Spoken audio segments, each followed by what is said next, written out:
Thank you for attending the USAWKF's online summer seminar series, Getting Past COVID-19 Across the Pan-American Wushu Community. This will be a roundtable discussion where we look at the effects of the COVID-19 pandemic across the Pan-American intercontinental region.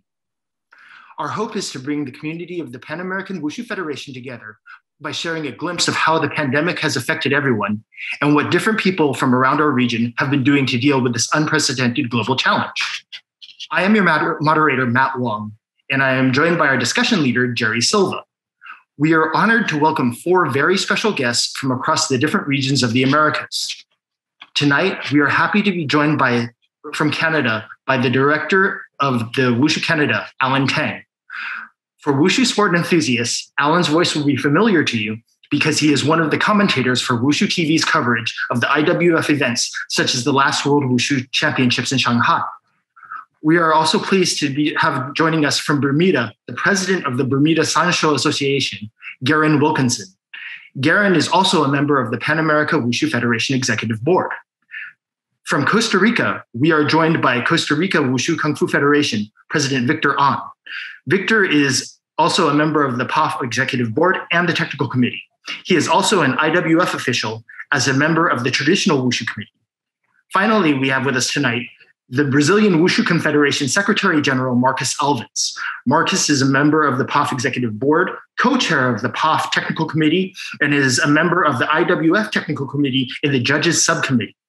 Gentlemen, thank you all for taking time out to join us. We really appreciate you coming. For all of our viewers, we warmly welcome you as well. Please feel free to type in any questions in the chat and we will get to them at the end of the discussion. This is the final seminar on the schedule for tonight, so we can roll any questions into the happy hour that follows depending on how time goes. With all of that said, I will turn it over to our discussion leader. Jerry, it's great to see you. Let's get started. Nice to see you, Matt. Can everybody hear me? All right. So thanks, guys. Let's go and get started right away. Marcus, what is the current status of the pandemic in Brazil right now? Well, good evening. First of all, I'd like to greetings to all friends who are watching us right now. And I want to thank you and Matt for inviting me to attend this roundtable. I'm very glad to be here with my old friends, Victor, Garon, and Alan.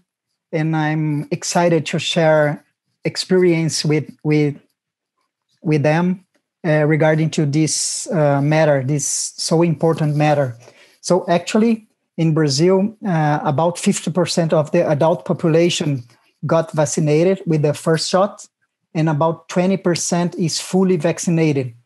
New case and death numbers have been decreasing week by week, and now most hospitals have low occupancy and also low people in the waiting list at the intensive care units.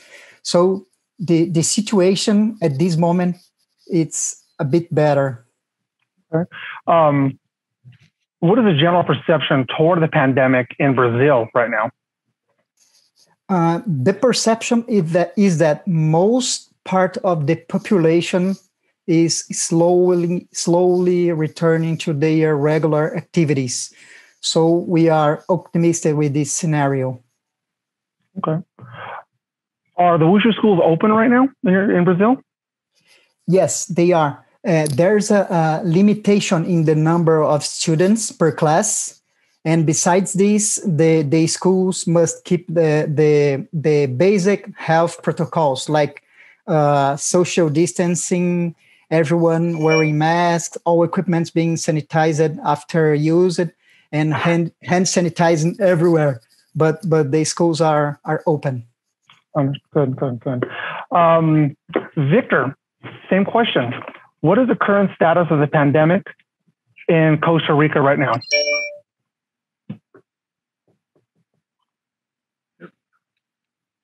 Victor. Oh, Victor, you're muted. There you go. There you go. Vaccination is on the way. However, true to form in our countries, a lot of people are not following the protocols they should be. Hospitals are right now overwhelmed. Many other areas in the hospitals have been closed so that they can take care of the COVID people. And we are operating at 50%. That is what they're allowing us to do. Not everybody is open. And some people just closed all the way. They just can't afford it. Our countries are poor countries, and trying to get help from the government is not going to happen. Any kind of help. So is the schools that are choosing to shut down, or the businesses, are they doing that on their own, or is this being some type behind some type of regulation? They just no, they're doing it on their own. They just don't have enough people coming in to warrant keeping the business open. Okay. Yeah. Garon, question number one: what is the current status of the pandemic in Bermuda right now? Yeah. So, and good evening, everyone, and to my esteemed panel members as well. Bermuda as a small country, with a small population of just over 60,000, I think we've done a pretty good job in containing the pandemic. We've had 33 deaths overall.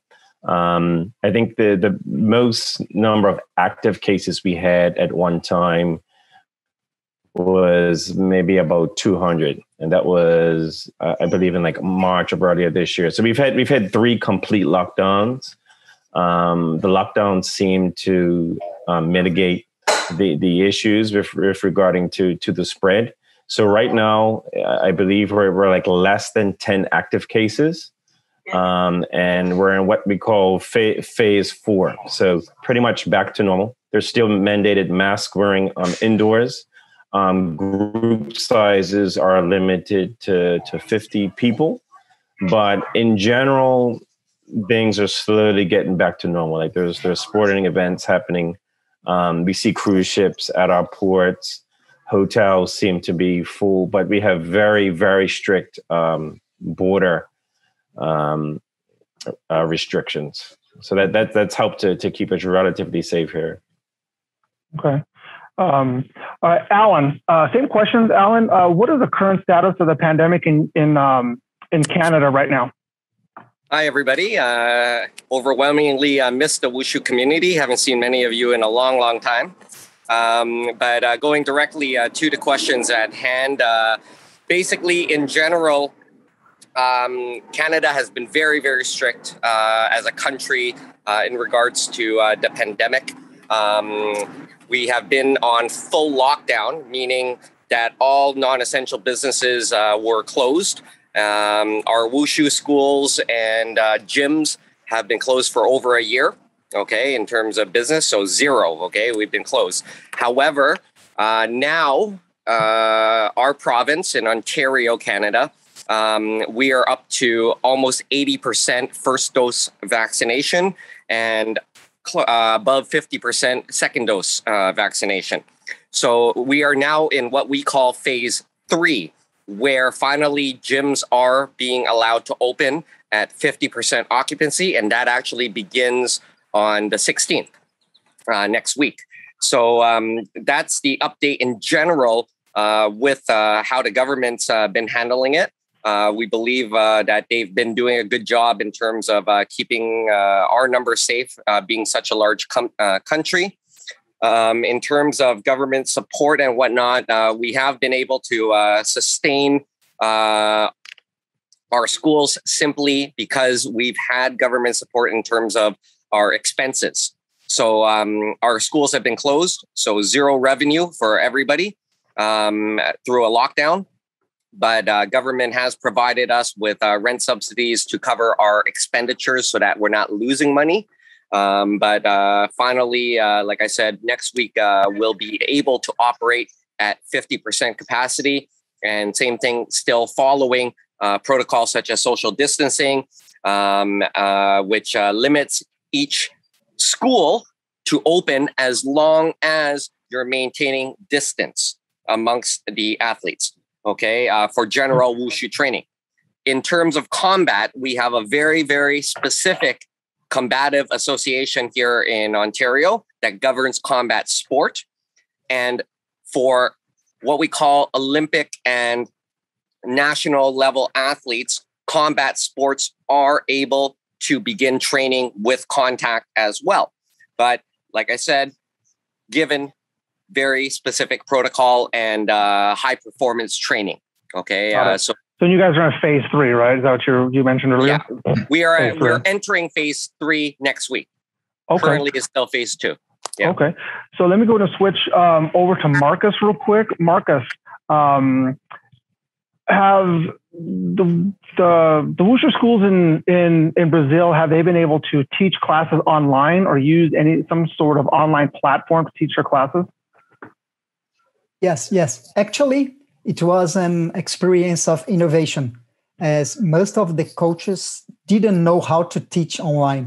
So they had to learn how to teach online. They had to adapt to these needs and to the new reality. So, but I believe some of them will keep the online activities like meetings, seminars, lectures. Online activities will continue for sure.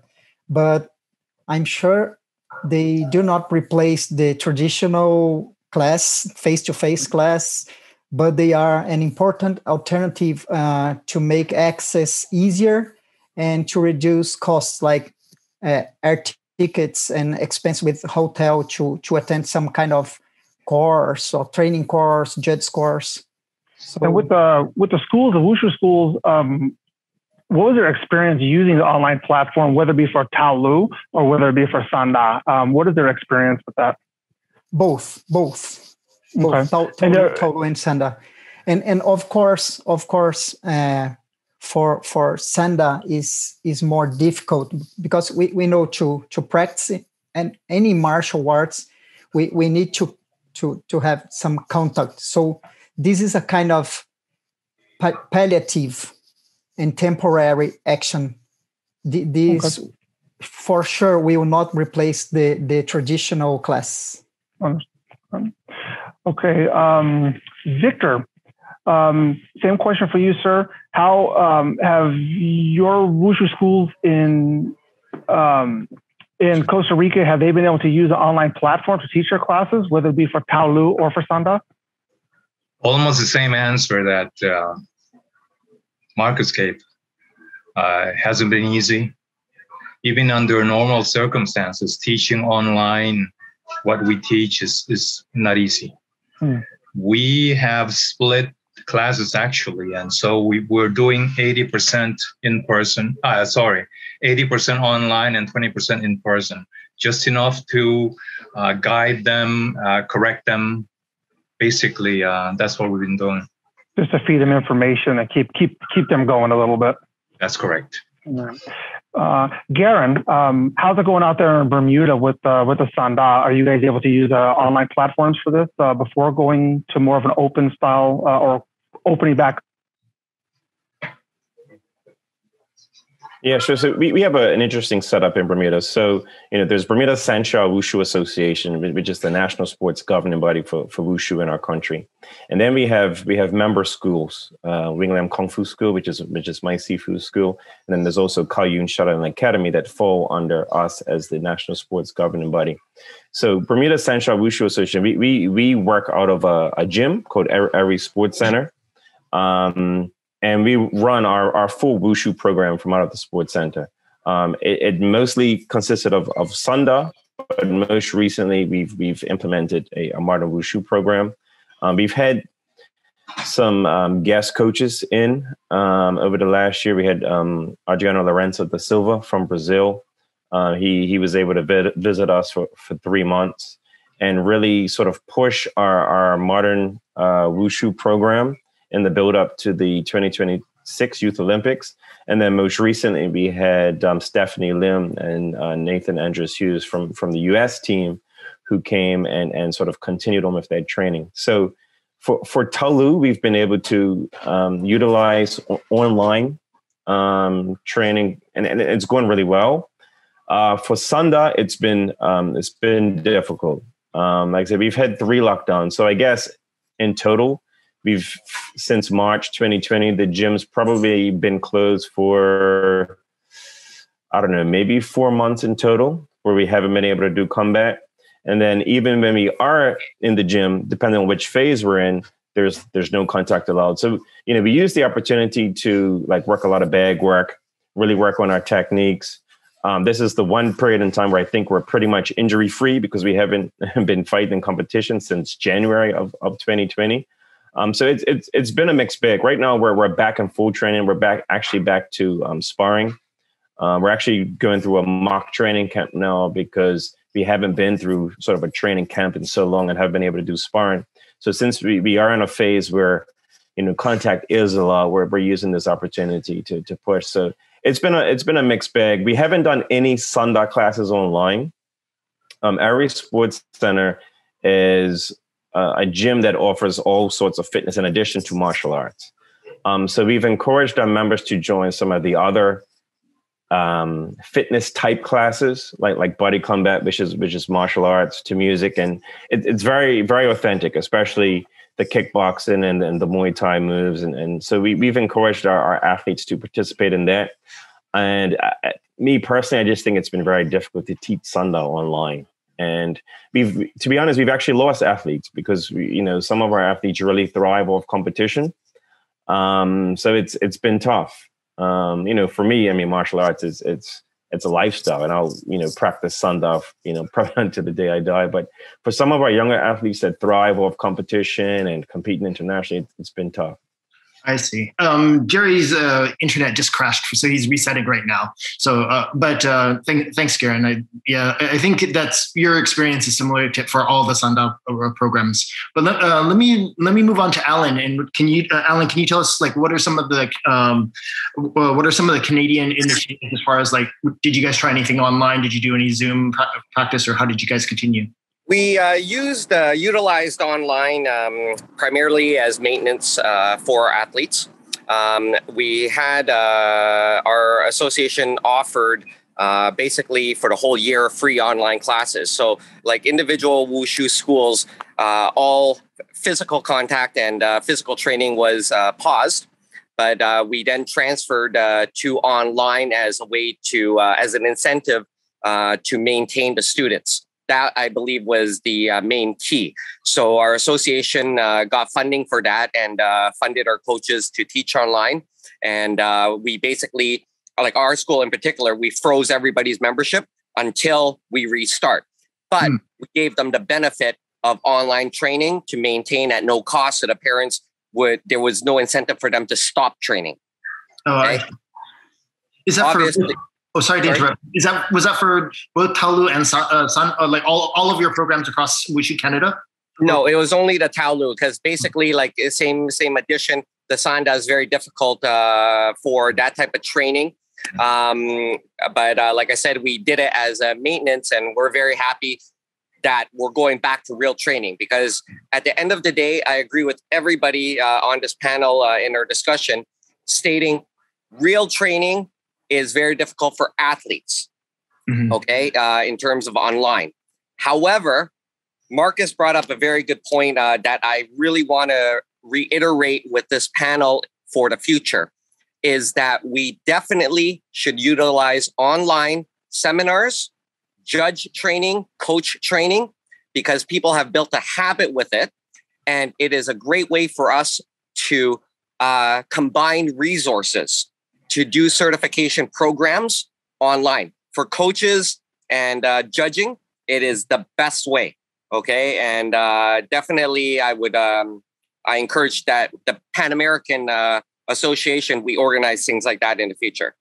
That's why you guys are here today, because we're trying to see if we can incorporate that a little bit more. Because I agree with all of you guys wholeheartedly that we can, while online has limitations, of course, we can share our resources and we can do some new things. Actually, one of the things that we're thinking of is, like I think some of you have mentioned, I know that the 2026 World Games is going to be a big issue, something that our whole federation will be interested in, and we will need more training and more preparation for that. I've been just today.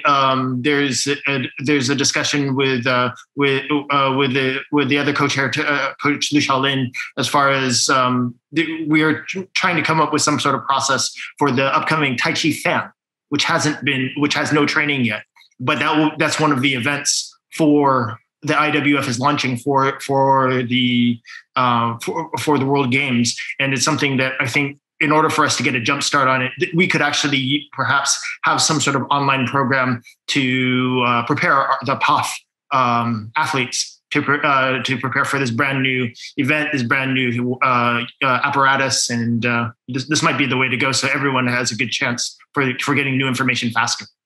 I believe, Matt, a great way to start is you have to kind of look at the hierarchy of the benefits of these seminars and these courses, right? From what I gather, and I don't know if everybody agrees, but I believe judging is a first priority, because judging is the easiest and I believe most universal way that we can utilize these seminars for certification of judges across the Pan Americas. And then secondly, as you were mentioning, is for coach training. Okay. And I can utilize some suggestion for that in terms of a few aspects I would love to see, and what has worked for us in terms of teaching coaches or teaching athletes Tao Lu training. If you guys want to go into that a little bit.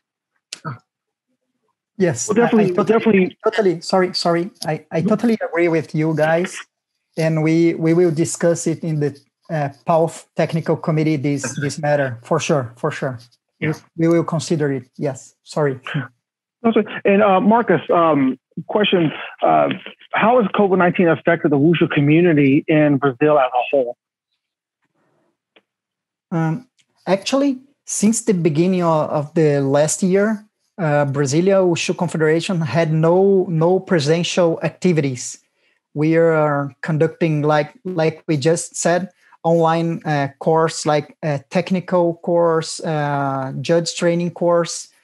But surely the fact that we didn't hold our national championships last year, it made many athletes lose focus, feel unmotivated, and some even stopped practicing for a while. So I think as every country, we are greatly affected. Victor, how has COVID-19 affected the Wushu community in Costa Rica? Well, for us, unemployment has affected us the most. We're about 20%, 25% unemployment. Some think it's even higher than that. So a lot of people have stopped training altogether in order to survive, so to speak. So that's pretty much affected the enrollment going into the Wushu school and absolutely. The livelihood of those coaches. Absolutely. Even, as Alan said, giving, a free online instruction hasn't helped much to increase membership.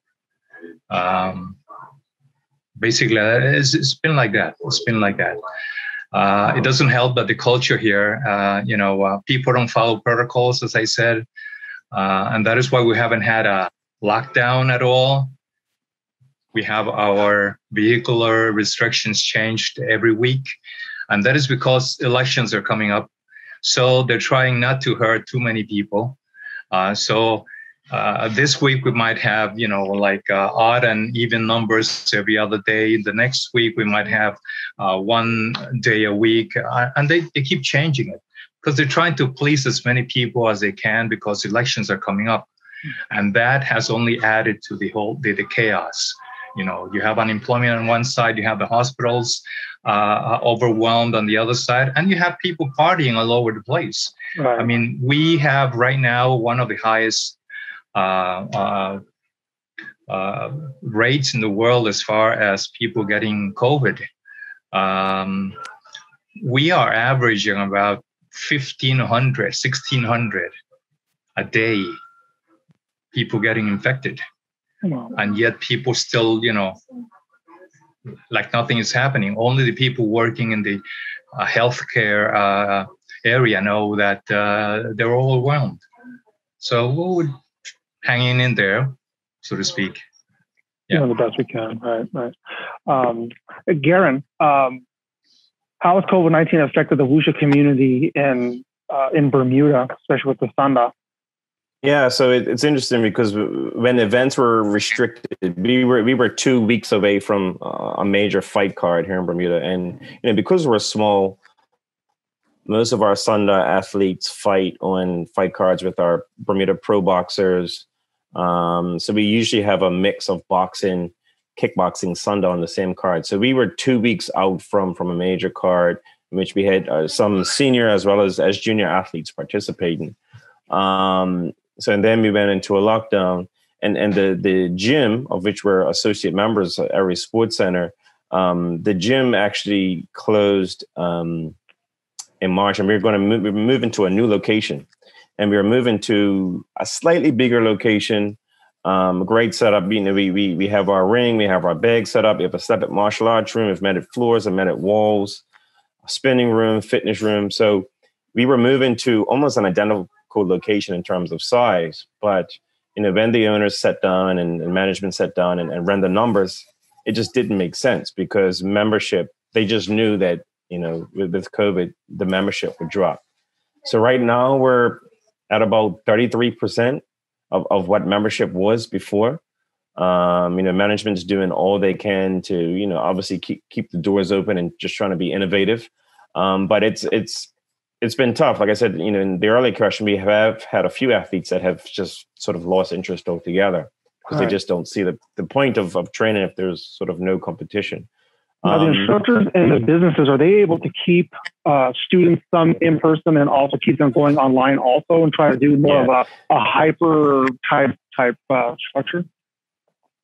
Yeah. So one thing about martial arts in Bermuda that I think is probably different than all the other countries in the region is that no one really teaches martial arts full time. Everyone, I have a day job and I teach martial arts, after work and on the weekends. And even my Sifu, he's an electrician by day and he teaches in the evenings and on weekends as well. So I think for the majority of people, because martial arts has stopped, it's not going to prevent us from eating, basically.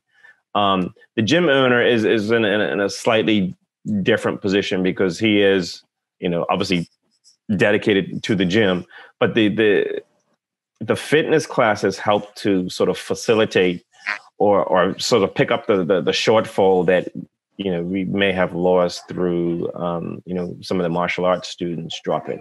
But even the owner has a consulting job on the side as well, right? So no one's been in a position where they're just not eating, and I think we've been fortunate in that way.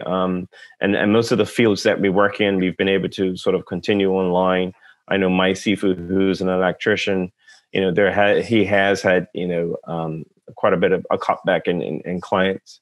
But things seem to be pretty much back to normal. There's still restrictions with him going into people's houses and mask wearing, but at least he's able to work.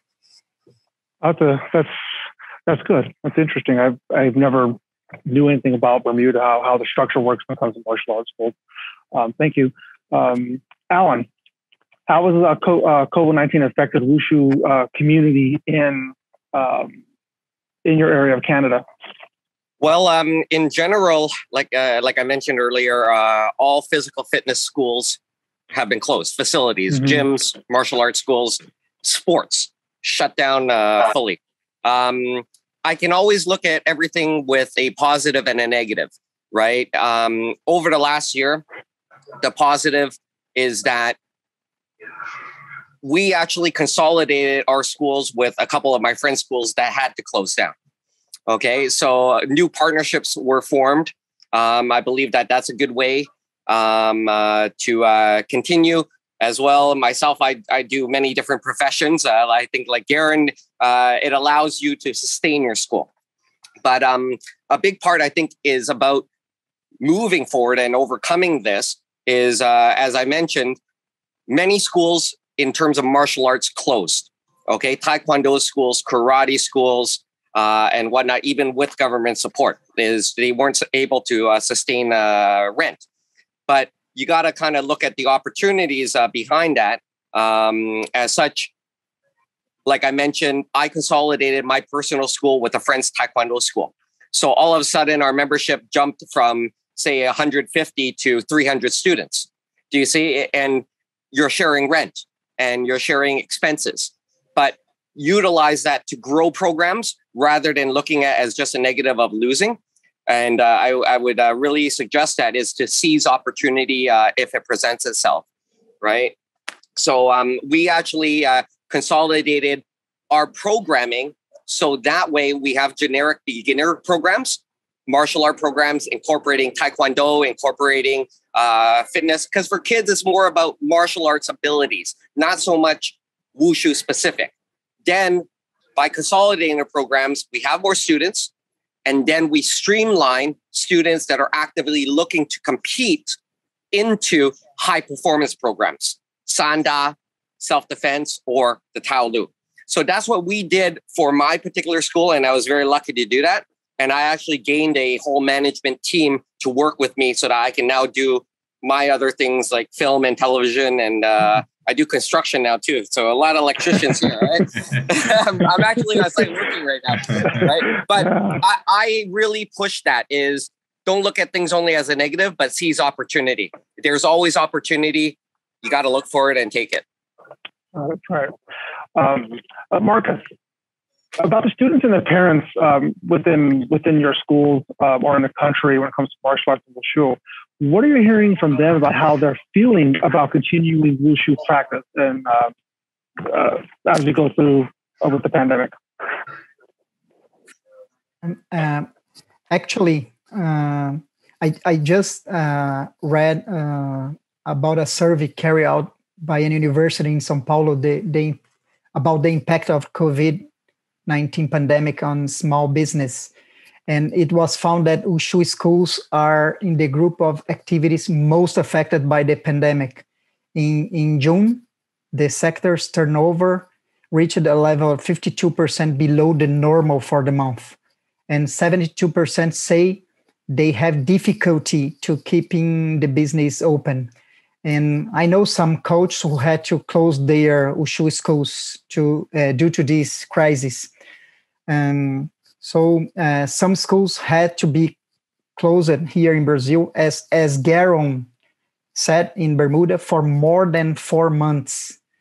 So online classes were very important to keep the students and athletes active, motivated, connected. However, there's no way to fully understand and deep learn any martial arts without physical contact, mainly for Sanda athletes. So many schools have started private online class programs, but this was, as I told before, this was a palliative and temporary measure. We realized that many students got bored with the online classes. This was a big problem. Right. Victor, same question. How are the students and the families feeling about continuing their Wushu practice during the times that we're in right now in Costa Rica? Well, mainly our focus has been on in keeping the interest of people. Just like Garon said, here in Costa Rica and these countries, nobody does teaches full time. Everybody has a second and third job, especially now under the circumstances. But yeah, most of the what we're doing is to keep people's interest. We have lost membership-wise a lot of people, great percentage, and that's because being poorer countries, people have their basic needs become really important. Just having food on the table. Let's not talk about anything else. So that's been the hardest, keeping the interest of people. Like Marco said, a lot of kids, they lose interest because, it's like online class is like watching a movie. If it's not a good movie with a lot of killing, mayhem, and blood, they're not that interested. Okay. Okay. So is it true? So yeah. That's been our focus basically. And hopefully when this is over, which some people say, hey, don't expect it too soon. It'll be a few years more before things get back to normal, if they ever do. It'll be a long time, picking up the pieces. Besides that, learning Wushu or any other art is like a luxury for these people here. Okay, first comes food, and then if they have anything left, time. Let's not talk about money, but time-wise, hey, I'll do something else. Okay, that's the situation right now. Got it. Garon, in Bermuda, to get the students to come back to the classes again, or come back into training, what do you think it's going to take to do that? And do you think that it's going to be a pretty quick process with that? So, like I said, we're in what we call phase 4, and we have different sports phases, sort of separate from some government. We're on what we call phase 4 now, which basically means that we're open to train, right? We don't even. There are protocols. They want us to social distance where required, but obviously, if you're doing sundown, you're partnered up. Like there's only so much distancing you can actually do. Right. There's been different approaches. Like I think if there's a family who's been directly affected by COVID and they've actually seen what it can cause, or they've lost a family member, I think their approach is a bit different, and they may be a little bit more apprehensive returning. We have adults that have taken their kids out of the mainstream school system because they're just afraid of what it can cause, right? And we have people that have not returned to training. You have some people that would only train outdoors. So it's really a sort of a mixed bag. All the athletes that's in our program that are interested in training have come back. Some of them at the stage before the current stage we're at, there was a requirement to wear masks. Now, because we're a sport and we fall under the national sports sort of legislation, there was a rule that said, unless you're exerting yourself, you should be wearing a mask. But I'm like, if you've ever been to my sundown class, unless you're stretching, you're exerting yourself the entire class. So we never wore masks, because I'm like, if a government official comes down here, I would challenge him to see if he thinks we're actually exerting ourselves. And I'm almost certain that he would have to agree there. But yeah, we're definitely exerting ourselves, right? So it's been a bit of a mix. I mean, the guidance has also been a bit loose, because it's a kind of like the making up the rules as we go, right? Like no one's ever been through anything like this before. So it's been a bit tough, and like some of the rules just don't make sense at all. You're like, okay. So it's been a bit of a mixed bag, but I would say that everyone that intends to come back to training has pretty much returned. Okay. So it can take a little more time to get that confidence back for the students to want to come back. Alan, let's move on to our third question for everybody. And Alan, what are your plans for the future to move on beyond the pandemic? Okay, so basically, first, when you look at it, like I mentioned, we're going to push to get judges and coaches to a higher level, because they're the ones that we need to operate events. So we're taking that opportunity, and we're really pushing judge certification, coaching certification, utilizing what people have been used to for the last year, which is online. Okay, so that's number one. That way you have the staff to operate these events in the future.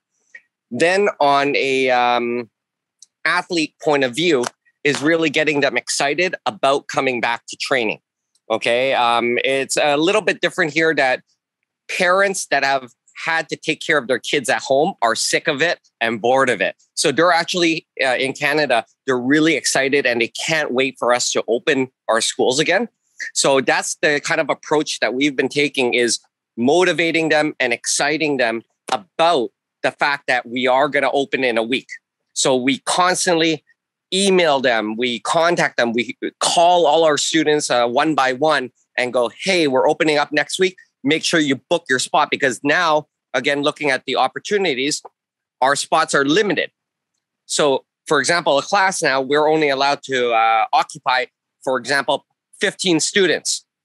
I'm talking to you as a parent. We only have 15 spots in this class. Make sure you book right away and reserve your spot. So that's allowing us to prepare for that. And when we're calling them, we're prepping them and booking them into those slots before we even open. So that's the approach that we've been taking to ensure that when we do open, that we have our students come back, that they're excited about coming back, and it's almost a limited opportunity now. So that's our approach in terms of reopening. Very nice. Very nice. Marcus, what are the plans for the future for you guys to move beyond the pandemic right now? As Alan just said, there's a big difference between professional sports and amateur sports. For example, Olympic sports receive financial support from their national Olympic committees, from the sports ministry. And of course, they have all infrastructure to run their events safely. But besides this, here in Brazil, we are planning host our nationals in December this year. Considering that all adults should be vaccinated by the next 2 months, it will be like a non-public event, live streaming. Only officials, coaches, and athletes should be allowed to get into the venue, and all participants should be tested upon arrival. And besides this, we will split the competition. Below 18 years old will compete in the first 2 days, and adults will compete in the last 2 days. That's what we are planning for this year. Got it. So with that being said, do you guys do you guys have any plans underway to participate in international events in 2022? I think it's too early to say that, but I think so. I hope so. Actually, the main problem here in Brazil that we had to postpone our events. We had government support to host our nationals and also the Pan American Wushu Championships last year, and we had to postpone the events. And so we are still waiting the confirmation if the government will keep with the financial support for the next year. And regarding to the international travels, I think it's too early to say yes or not. We need to keep seeing following the situation. Understood. Thank you. Victor, same question. What are your plans for the future to move beyond the pandemic? Well, one of the things we've started doing is developing alliances. As Alan said, we've been working very closely with other federations, karate and taekwondo among them. Basically, because there is a need for it, we all need to lean on each other. On the other hand, not having government support, I envy some of you guys, but our government claims not to have the money to help anybody. So we just have to increase our presence by going through these alliances. We've been holding online seminars with karate and taekwondo people, just to increase the awareness of our sport and help, the karate and taekwondo federations, we're just leaning on each other and helping each other. As far as competitions go, it's going to be difficult for at least next year. I don't think people will be prepared financially first and then physically. But we'll see. We'll see what happens. Yeah. Besides, presidential elections are coming up early next year. Okay. So trying to get financial support in any kind of way is no way at all.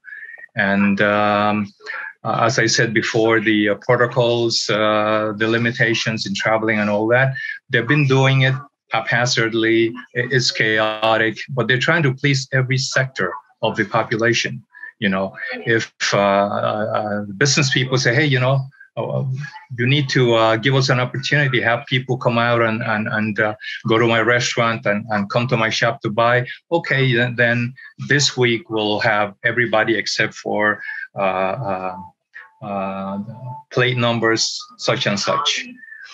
And then the next day, people from the tourist industry, which is the number one bread winner here in Costa Rica. I mean, Costa Rica lives off tourism. And then they say, hey, you got to open everything up. And that's why we haven't had a lockdown, because they're trying to keep everything open to please that sector. Most Costa Ricans live off tourism. Okay. But what happens is that by doing so, the number of people getting infected increases. Costa Rica is a 5 million population. It is very small, and yet we're getting an average of 1,600 a day, and it's been caused by all that. So, right. Yeah. Thank you.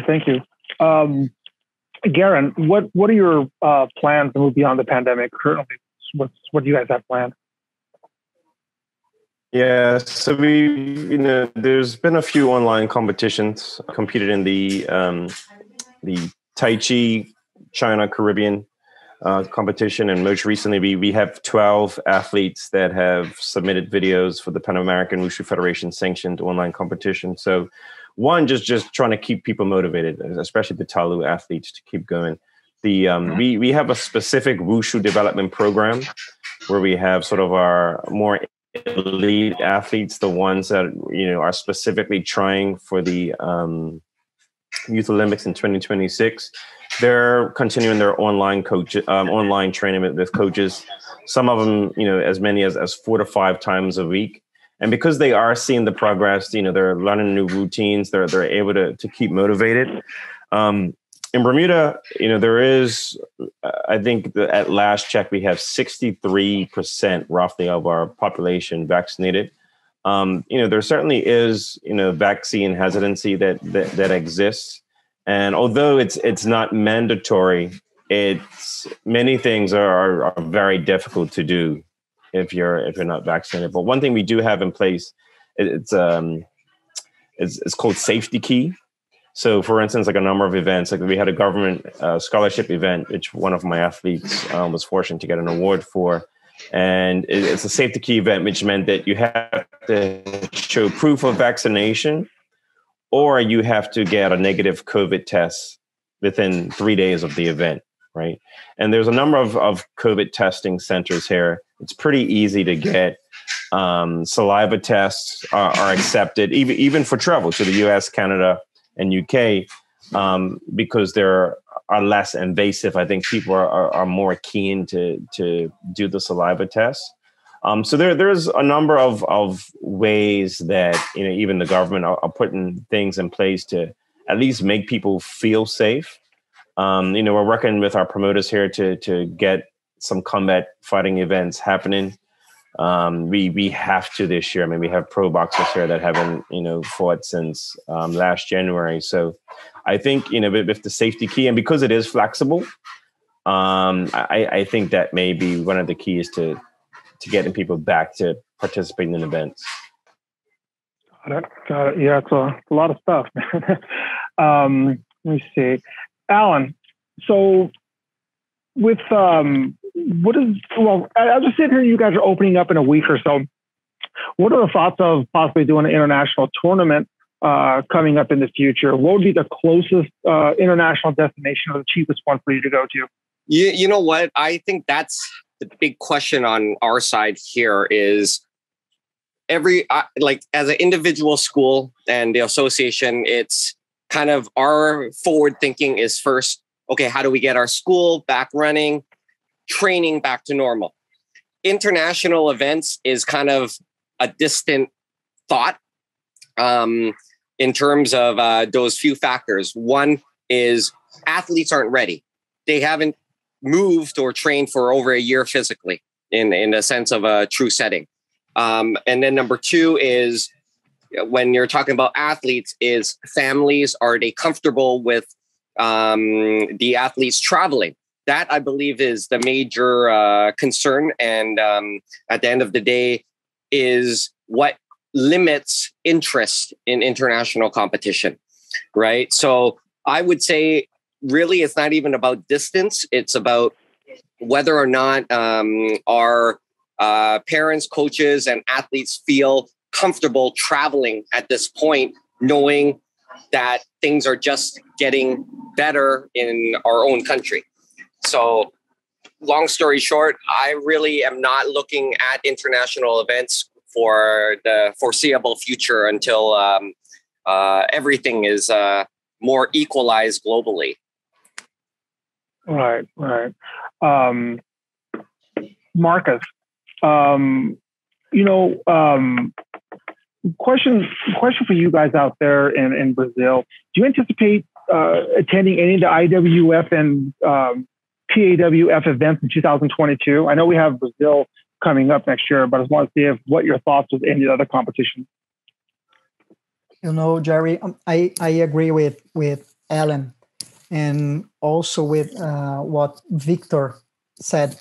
The situation in Latin America is very similar. Besides the health crisis, we are facing a very tough economic crisis. So the countries from Latin America were strongly affected.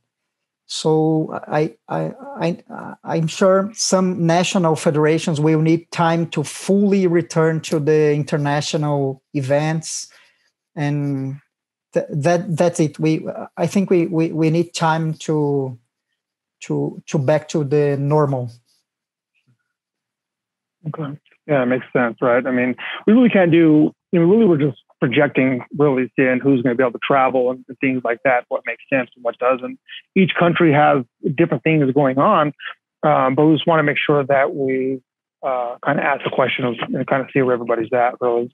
I don't have many details regarding this, but I can say that, for example, the dollar exchange rate in Brazil rise up 40%. And I've heard that in Argentina, the devaluation of the Argentina currency was very, very strong. So it makes the things very, very difficult, especially for the athletes. They will be strongly impacted with the participation in the international competitions in the near future. It will be a big problem. We all together will need to think and solve this kind of matter. Yeah, and if you add increased unemployment on top of that, I mean, not a pretty picture for us, at least here in Latin America. Okay. Can I jump in real quick and just ask Garon and Alan? Is that I want to thank Victor and Marcus for sharing, but is that your guys' situation as well with the exchange rate and the economic situation? On our part here, I don't think it's so much a financial crisis in Canada. It's more of traveling and comfort level to travel. Like I said, we've done quite well here in Canada in terms of so to speak, containing the pandemic, which is why I feel a lot of people will be hesitant to travel to outside countries. I think that's the main thing until everything across the board is more of a norm, not just in our country, but knowing that if I'm traveling to Brazil or Costa Rica or somewhere else, that their country is at a norm. And so that's kind of on our side, it's not as much economic as it is safety and comfort. I see. Okay. Garon, what about you? Yeah, I mean, I must say, like in Bermuda Wushu, we have been fortunate to continuously get a bit of financial support from government as well as our Olympic Association.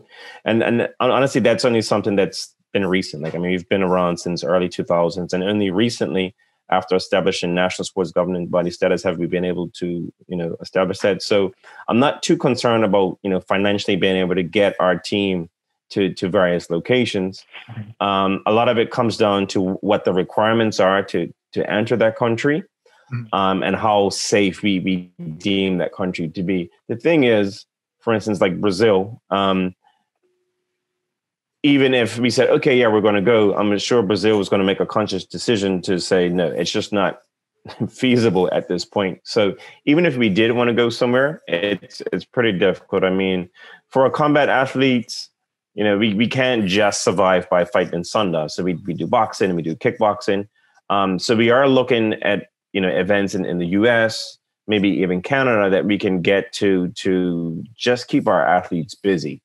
Right. I would like to, even before the summer, get something going, but then it all comes down to, what the requirements are. Like we have, for instance, a mandate in Bermuda that if you're not vaccinated, when you fly back in, you have to stay at a government facility for 2 weeks at your own expense. Right? Wow. We have parents that have never vaccinated some of the kids for anything at all, and they're certainly not going to start now. Right? So until that goes away, those particular individuals will just not be going anywhere because no one's going to pay, say, $5,000 to stay in a facility for 2 weeks, right? So it's a lot of moving parts that, will help us to make a decision and to say, yes, we have a full team to go to a championship. But that's quite a while away for sure. Right. Okay, well, I really wanted to thank you guys all for coming and sharing your experiences. And I know the situation is, no one expected it. There was no way to be prepared for this. There was no way for any government response to just be able to handle this. But our goal was, one, just to bring everyone together and just hear what different people had to say. And I really want to thank Jerry for leading the group, but also all of our special guests for coming tonight. I just feel like, well, of course, we don't have answers for like how to solve things, but I feel like if we just keep sharing experiences, stay together, like you guys had mentioned before, using this online,